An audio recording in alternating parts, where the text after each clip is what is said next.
Hello, I'm Steve Shaw, National Coordinator of Football Officials and Secretary Rules Editor for the NCAA. And today we're continuing our series of training videos for 2024, and we're going to be focused on game action from week one. Now, week one was our first big stress test on our technology, namely the coach-to-player communications and our tablets. And overall, the technology worked very well. There were a couple of outlier games, but the work the conferences had put in to ensure solid technology really paid off.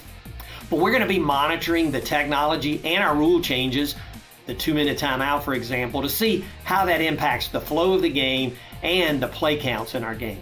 And so through week 0 and 1, and I know we got a long way to go in the season, but plays per game in FBS were actually down a half a play a game. The average game time was 3 hours and 16 minutes, and that's about a minute below last year. But scoring was up. We were up over 2 points per game versus 2023. And then targeting, and we need to continue to do a great job there, no let up. But targeting fouls enforced were very high. But that follows a trend that we've seen the last 3 years where week one was our highest number of enforced targeting fouls for the entire season, and then the number begins to work down. So we'll keep an eye on that as we go through the season. Now, 2 things I want to hit as we head into week 2. Number 1, end of game, we have to be on top of everything, highest level of concentration. So make sure end of game, you're at your peak performance. And second, unsportsmanlike conduct. We have to continue to, anytime there's taunting action, get the marker on the ground. There are no exceptions. But we don't need to let the unsportsmanlike activity, celebrations, etc. grow on us. We know we don't want to be overly technical, let them celebrate as teammates, but if we see dances that are choreographed or over the top, you know when to get the marker out, and let's don't hesitate to do it. So with that, let's get on into our plays. Our first play this week again illustrates our need for total concentration in end-of-game scenarios. Now, we're late in the game here. We see that the quarterback scrambles. He completes a pass for a first down inbounds, and the clock is stopped at 15 seconds, but will restart.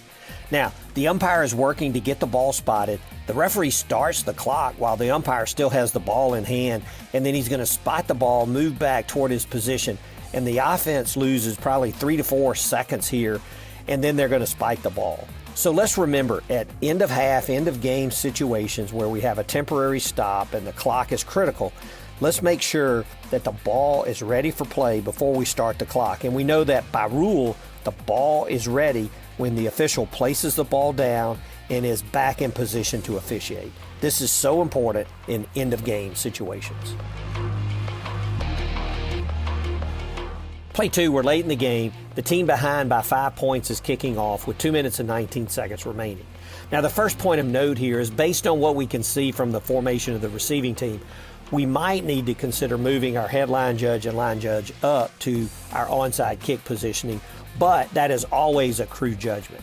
However we decide to officiate the play, we cannot skip our pre-snap duties, especially counting the receiving team, and we should be alerted here by the receiving team's formation. It's out of the norm, and they're set up for an onside kick.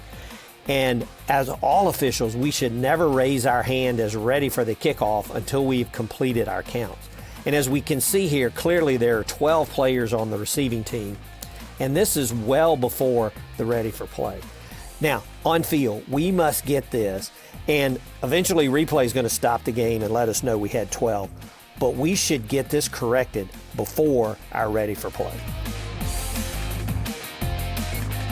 Play 3 is a 2-play vignette on targeting with the crown of the helmet.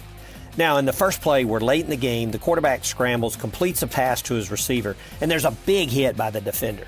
And as we go back and take a look at the replays, and we receive many questions on this play, it's a suspect targeting, but remember, the receiver here is transitioned to a runner, so the only type targeting we could have would be a crown of the helmet hit. And we know that by definition that to be crown, it must be contact with the top of the helmet within the 6-inch radius from the top or apex of the helmet. And this is questionable as to crown.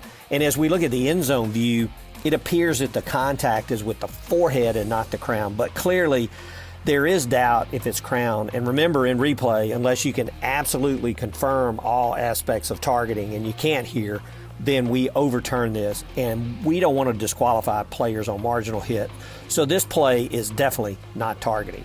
But as we look at play 2 in our vignette, we see we get a quick screen to the back. He turns upfield, and 0 of the defense delivers a hard hit. There's no call on the field, but replay is going to stop the game to evaluate the hit for targeting. And as we look at the replay, this is the type play that is clearly a crown of the helmet hit, and replay creates targeting from the booth, and number 0 is disqualified from the game. Now, the runner was injured, but this technique can be just as harmful to the tackler, and this is why we want this type of action out of the game, and we must do our job and get targeting fouls like this. Play 4, we're late in the game, and we've got a big 4th and 1 situation. Now, the quarterback takes the snap, rolls right, finally decides to run for the first down.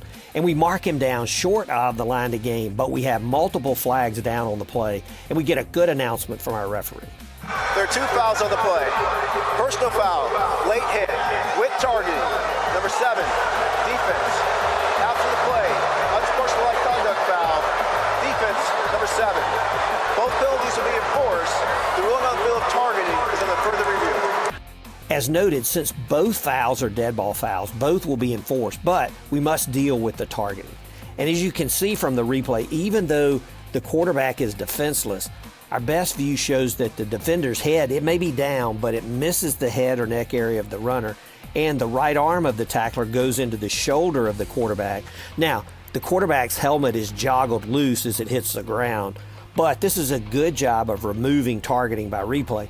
But the late hit and the unsportsmanlike conduct foul by the defense will still be penalized. But we know that when the quarterback is down short of the line to gain, the offensive series is over. And even though we enforce 2 15-yard penalties against the defense, it will be the defensive team's ball, 1st and 10, 30 yards back, and it will not extend the drive of the offense.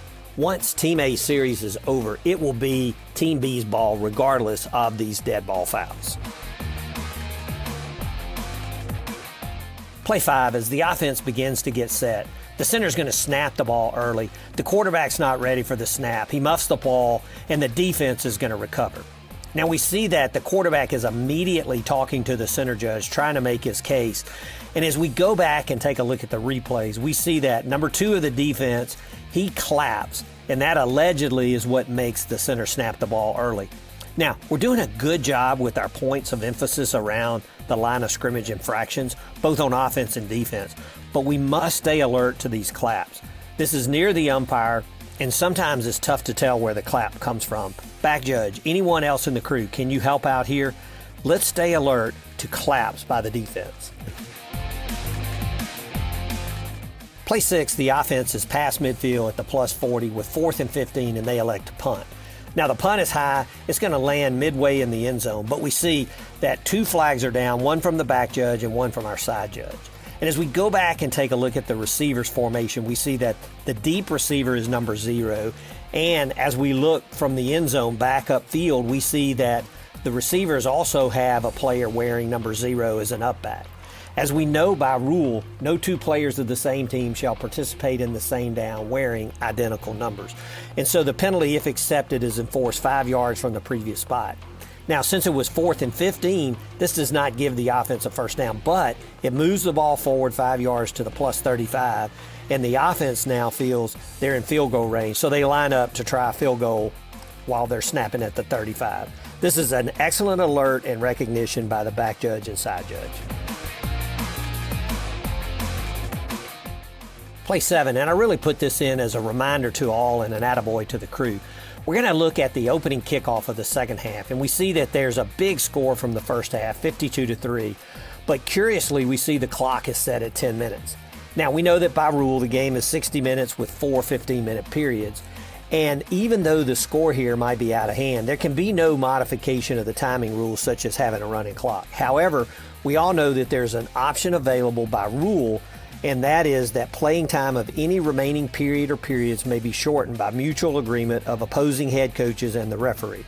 And this is precisely what happened in this case. Both the third and fourth quarters were played with normal timing rules, but shortened from 15 minutes to 10 minutes each. This is really a good job by the crew. Our last play this week, we see that the quarterback throws deep into the end zone and the receiver makes a great catch for a touchdown. Now, as we watch number 2 making his way back to teammates, and we've done a good job and have not been overly technical on celebration issues, especially if a player celebrates with teammates. But this is about the limit allowed with dancing, and we need to make sure that these celebrations don't get away from us.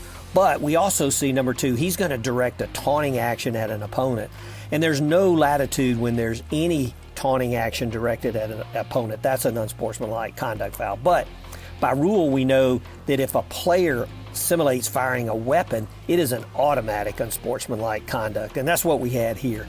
So this was a correct call and a needed call for unsportsmanlike conduct against number 2 of the offense. And this penalty, as we know, can be enforced 15 yards on the try or on the succeeding kickoff. So good job here. Let's stay alert to any taunting actions, and let's don't let these celebrations get over the line and us not penalize them. Well, that's it for our plays this week, and let's make sure that we concentrate and focus on every play, but especially as we get late in either half. Remember, all actions late in the half are magnified. And as we get ready to go this week, let's remember we want quality fouls. Make it be there, nothing technical. Count players every down, so important. Excellent communication with coaches, with players, and our fellow officials. Always use your winning words. And finally, display your integrity, courage, and poise. That's important on the field, and it's also important off the field. Best of luck to all.